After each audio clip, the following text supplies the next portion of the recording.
आध्यात्मिकता, मीडिया और सामाजिक बदलाव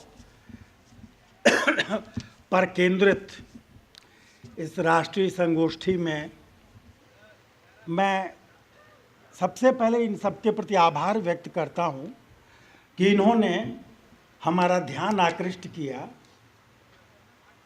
कि किस प्रकार मीडिया या जो जनसंचार के माध्यम हैं अपना दायित्व निभा रहे हैं और क्या संभावना है, क्या होना चाहिए। और कहीं न कहीं उन सबके विचारों में देश की चिंता शामिल थी, समाज की चिंता शामिल थी, यहाँ की संस्थाओं की चिंता शामिल थी, किसानों की, छात्रों की, अभिभावकों की, बच्चों की चिंता शामिल थी। मैं सोच रहा था कि यह जो विषय रखा गया आध्यात्मिकता और सामाजिक बदलाव, ये दोनों कैसे जुड़ेंगे। आध्यात्मिकता तो हर बदलाव का अतिक्रमण करती है। जब भी आध्यात्मिकता आएगी तो आप अपनी सीमा का अतिक्रमण करते हैं, चाहे उसे भक्ति मार्ग में लें, ज्ञान मार्ग में लें, वेदांत में लें, कहीं भी लें, तो आप अपनी सीमा को पार करते हैं, तभी आप आध्यात्मिक होते हैं। जब व्यक्ति परमात्मा की चिंता करता है बड़े मोटे शब्दों में, तो आध्यात्मिक हो उठता है। मंदिर में कई बार मैंने अनुभव किया है कि गए और सोचा था कि ये मांगेंगे, मगर गए वहाँ भूल गए कि हम क्या मांगना है। क्या इतना सुंदर अद्भुत अनुभव हुआ और लगा कि बड़ा एक अपने आप को हमने ठप कर दिया, उसको स्थगित कर दिया, कहीं दूसरी दुनिया में चले गए। हम बढ़िया संगीत सुनते हैं, अपने को भूल जाते हैं, किसी दूसरी दुनिया में चले जाते हैं। आध्यात्मिकता हमेशा अतिक्रमण करती है। जिस भी मार्ग से आप चलें, आध्यात्मिकता में अतिक्रमण करना पड़ेगा। गांधी इस अर्थ में थे आध्यात्मिक, उन्होंने बहुत सारी चीज़ों का अतिक्रमण किया, उन सीमाओं के पार गए जो आम आदमी के लिए सीमाएं बनी रहती हैं। चाहे वस्त्र चुनना हो, बातचीत करना हो, भाषण करना हो, जो विषय हो, जिस तरह से वो आचरण कर रहे थे, वो सब उन सीमाओं का अतिक्रमण कर रहे थे। आध्यात्मिक होने के प्रसंग में गांधी एक उपनिषद वाक्य का कई जगह प्रयोग करते हैं, उनका प्रिय है, ईशावास्यमिदं सर्वं यत् किंचित जगत्याम जगत तेन त्यक्तेन भुंजीथा मां गृध कस्य सिद्धनम। तो आध्यात्मिकता एक तो यह हुआ कि आप अपना अतिक्रमण करिए, अपनी सीमाओं का अतिक्रमण करिए, और दूसरा यह हुआ कि त्याग उसमें ले आइए। और यह कैसे संभव हो। जितने नाम हम लोगों ने सुने हैं बड़े बड़े देश के नेताओं के, उन सब ने यह किया। उन्होंने अपने आप को न्यौछावर कर दिया देश के ऊपर, समाज के ऊपर, संस्कृति के ऊपर। अब आध्यात्मिकता जहाँ अतिक्रमण की आवश्यकता है, जहाँ पर त्याग की आवश्यकता है, वह हमको एक ढंग से संबोधित करती है, पुकारती है। हमारे आदरणीय बंधु NK सिंह साहब ने उल्लेख किया सामाजिक चेतना का। वह भी एक प्रकार का अतिक्रमण है। व्यक्ति की जो चेतना है, जो इंडिविजुअलिटी है, जो व्यक्ति की सीमित सोच है, उससे परे कैसे जा सकते हैं। जब समाज में एक तरह की सोच बढ़ेगी, जब वास्तविकता का अनुभव होगा। उन्होंने बड़ा मोटा उदाहरण दिया था ताकि हम लोगों के समझ में आ जाए। टॉयलेट वाला आप देखिए, उसमें देखिए, जब तक एक प्रकार का बोध, एक प्रकार की सोच, एक प्रकार की समझदारी समाज में नहीं विकसित होगी, तो न नागरिकता का अर्थ होगा, न भ्रष्टाचार का अर्थ होगा, और न अच्छे नेतृत्व का अर्थ हमारे सामने आएगा। तो कहीं न कहीं अपने को रोक करके उससे परे हम कैसे जा सकते हैं। अगर मैं कहूँ एक तरह की डिसेंटरिंग, जो व्यक्ति केंद्रितता है उसको खोल दीजिए, उसको चारों ओर फैलने दीजिए। समाज की विभिन्न समस्याओं की ओर हमारा ध्यान सुनील भाई ने याद दिलाया कि भाई आप देखो कहाँ क्या हो रहा है, क्या चिंता है तुम्हारी। या संस्कृति की, सभ्यता की जो चुनौतियां हैं जिसकी ओर बलदेव भाई ने हमारा ध्यान आकृष्ट किया कि हमारी क्या भूमिका है, हम कौन थे, क्या हो गए। ये विचारणीय प्रश्न है। एक मजबूरी हमारी ये, एक मानसिकता हमारी ये हो गई है कि जो भी बदलता है वो अच्छा है, चलो उसके पीछे चलो।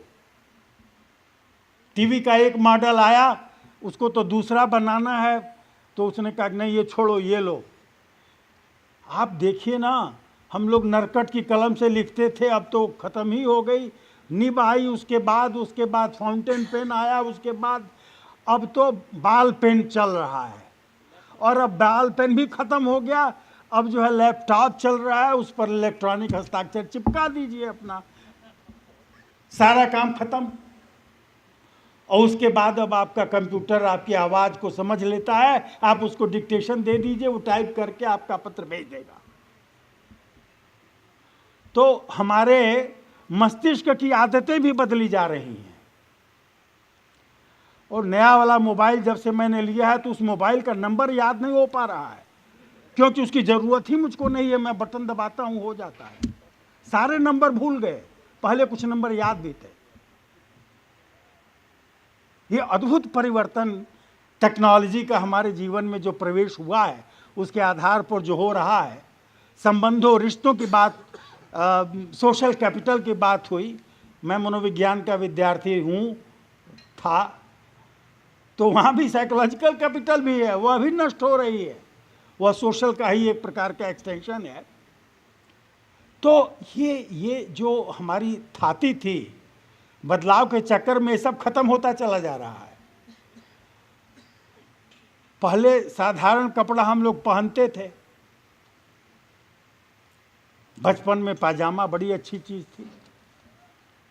अब उसके धोती भी पहनते थे, अब उसके बाद और भी पैंट वैंट आया, फिर अचानक किसी दिन जीन्स आ गया। अब जीन्स की सलवार भी बनती है, जीन्स का शर्ट भी बनती है, जीन्स का पैंट भी बन, हर चीज जीन्स हो गया है। ये जेनेटिक परिवर्तन एक नया जो है वो आया है कि जीनमय पैंट, शर्ट, कोट, एवरीथिंग। तो ये बिना विचारे जो बदलाव है उसको स्वीकार कर लिया जाए। कितने प्रकार के संकट उससे पैदा हो रहे हैं। कभी कभी हम लोग उसकी अनदेखी कर देते हैं, लेकिन बहुत सारे संकट पैदा, उसका समय नहीं है कि हम उसकी चर्चा करें। तो कहीं न कहीं जो सामाजिक बदलाव हो रहे हैं उनके सूत्र कहाँ हैं।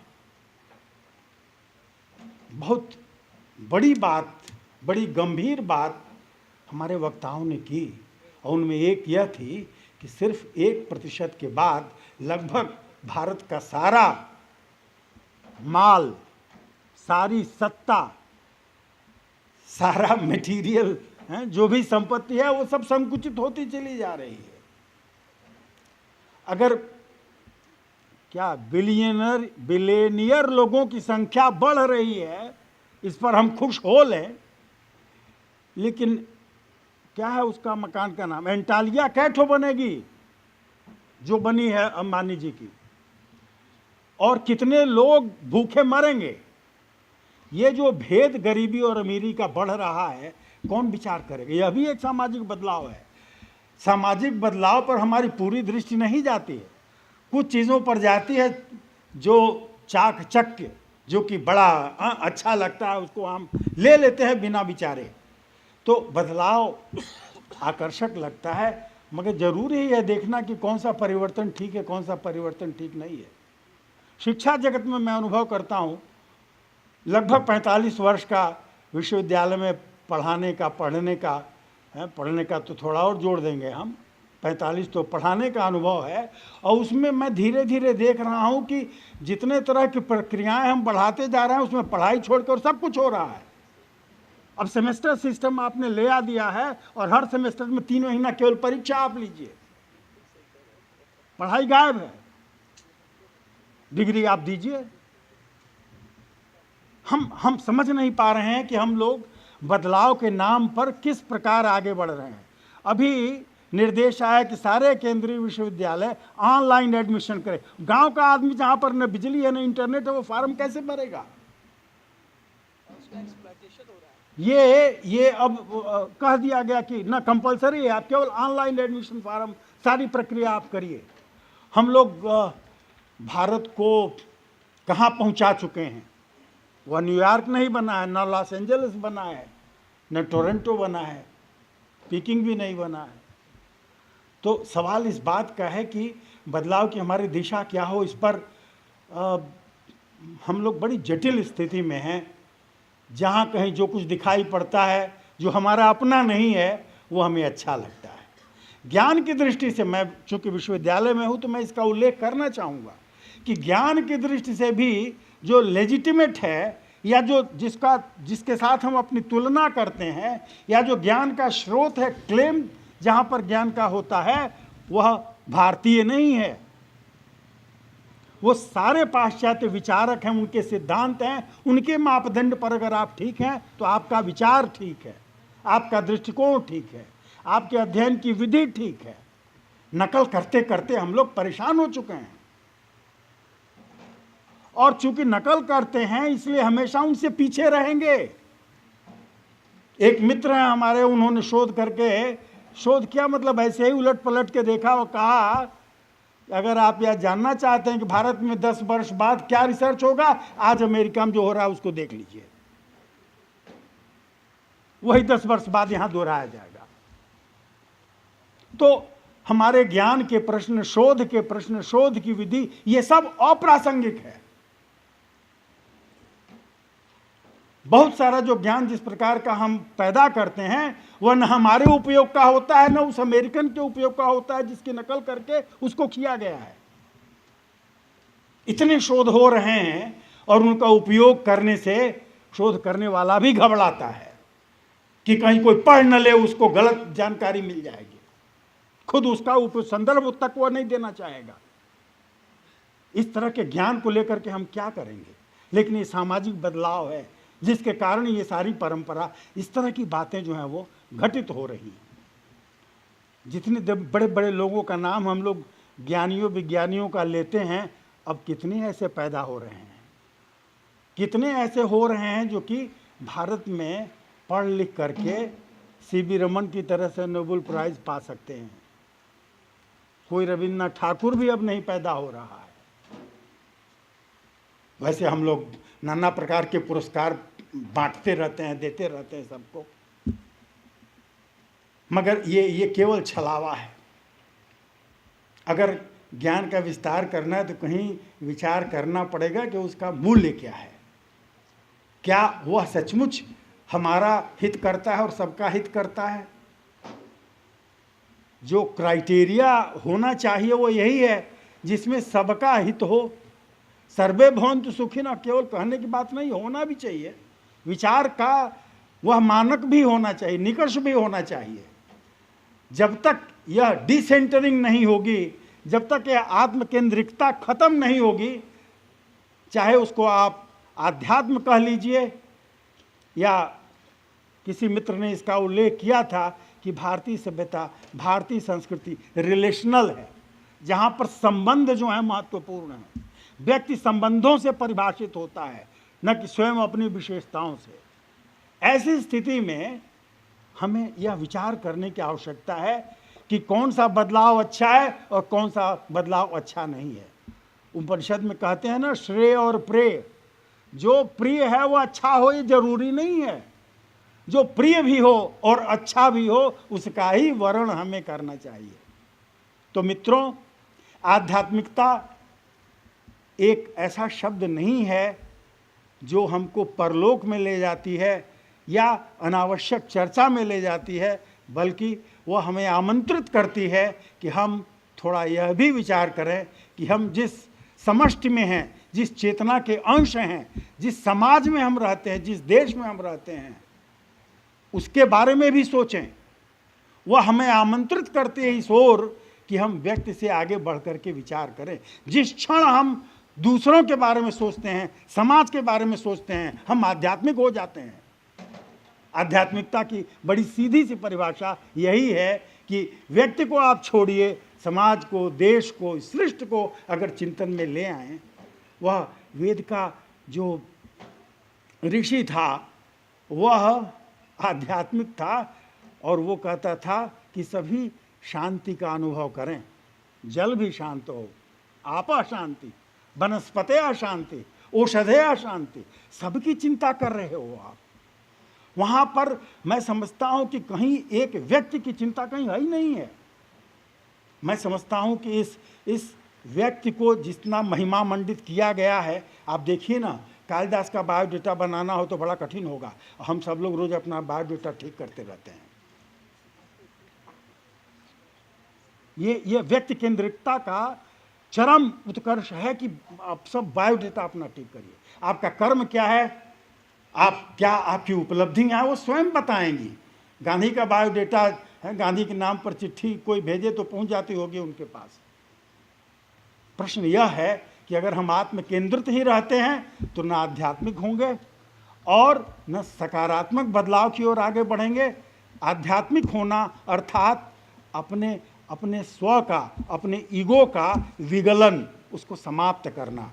थोड़ी मात्रा में भी यदि हम इस दिशा में आगे बढ़ते हैं, हम आध्यात्मिक भी होंगे और साथ ही साथ समाज की, संस्कृति की चिंता भी कर पाएंगे। उसकी चिंता तभी नहीं हो पाती है जब हम समाज को छोड़ करके केवल अपने बारे में चिंता करने लगते हैं, चोरी करते हैं, बेईमानी करते हैं और तरह तरह के भ्रष्टाचार करते हैं केवल अपने लिए, और वो कहीं नहीं ले जाता है। और मृत्यु तो तय है बाबा, कोई अमर होकर के नहीं आया है और उसके लिए सब खिचड़ी पकाते हैं नाना प्रकार की। मुझे यह बड़ा कष्ट है कि हम किस तरह का जीवन जिएं, इसका विकल्प हमारे सामने है। हम अच्छा जीवन जिएं या बुरा जीवन जिएं, लेकिन बुरे जीवन की ओर हम क्यों आकृष्ट हो रहे हैं सामाजिक बदलाव के नाम पर। तो मित्रों, आध्यात्मिकता शायद इस ओर हमारा ध्यान आकृष्ट करती है और पत्रकारिता का सबसे बड़ा यह दायित्व है कि वह चेतना ले आए। जिस आरंभिक पत्रकारिता का उल्लेख डॉक्टर चौबे शुरू में कर रहे थे, वह पत्रकारिता इस तरह की चेतना को उभार रही थी। शायद समय की भी वह पुकार थी, कुछ उन परिस्थितियों का भी दबाव था, लेकिन तब वे लोग उतने पढ़े लिखे नहीं थे, उतनी जानकारी भी नहीं थी व्यर्थ की। कहीं उनको जो चिंता थी वह सामने थी। आज हमें शायद परिभाषित करना पड़ेगा कि हमारी प्रायोरिटी क्या है सोचने की, हमारी ज़रूरत क्या है। और मीडिया इसमें बड़ी भारी भूमिका निभा रहा है। उन बातों का उल्लेख मैं नहीं करूंगा जिनका यहाँ पर उल्लेख किया जा चुका है। विज्ञापन की बात आई और आप देखें कि हमारी पूरी दृष्टि, हमारा देखने का लेंस, चश्मा का नंबर, सब विज्ञापन की कला ने बदल दिया है।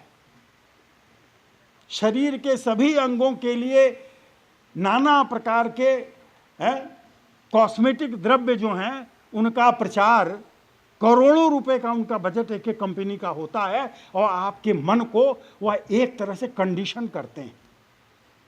और पता नहीं वो मीडिया का क्षेत्र होगा या व्यापार का क्षेत्र होगा, ये बड़ा कठिन प्रश्न है कैसे हम जिएं। लेकिन इसका प्रतिरोध तो कहीं करना पड़ेगा। जो उचित नहीं है उसका प्रतिरोध करना भी जरूरी है। अगर आप उसे स्वीकार करते हैं तो आप भी पापी हैं। ये बहुत आवश्यक है कि जो उचित है उसके हम पक्ष में रहें और जो गलत है उसका प्रतिरोध भी करें। मैं इन शब्दों के साथ मीडिया को धन्यवाद देता हूं कि उसने कुछ अलग जगाई है। ये काली और सफ़ेद रेखा नहीं खींची जा सकती कि मीडिया खराब है और मीडिया अच्छा है। मीडिया में अच्छाई भी है, मीडिया में बुराई भी है।